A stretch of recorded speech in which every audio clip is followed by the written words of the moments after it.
ay rated SPG.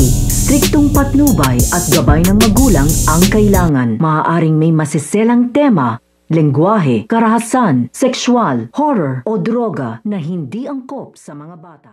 Sa pag-uwi nito nga ni Lilet at ito nga si Annalyn ay paulit-ulit nga dito ang tinatanong nito nga ni Annalyn, ito nga kanyang ina nito nga si Lilet, kung totoo nga daw ba ang kanyang mga nadinig at ang kanyang mga nalaman tungkol nga daw sa kanyang ama na ito nga daw si Doc Robert. So ito nga si Lilet ay kakausapin nga dito ng masinsinan ito nga kanyang anak na ito nga si Annalyn at ipapaliwanag nga na dito ang totoong nangyari kung bakit hindi nga daw sila pinanagutan nito nga daw ni Doc Robert bilang pamilya. So ito nga si Lilet ay sinasabi nga na dito nga sa kanyang anak na ito nga daw ang totoo niyang ama na ito nga daw si Doc Robert at kaya hindi nga daw sila nagpakasal noon o hindi nga daw pinanagutan dahil kasal na nga ito nga daw si Robert dito nga daw kay Moira at meron na nga daw silang anak nga noon na ito nga daw si Zoe. Kaya nagpakalayo nga siya noon at nakipaghiwalay nga siya ng tuluyan dito nga kay Robert at pinalaki nga daw niya mag-isa ito nga daw siya. So pakakaabangan nga natin dito ang pagpapaliwanag na gagawin ito nga ni Lilet dito nga sa kanyang anak na ito nga si Annalyn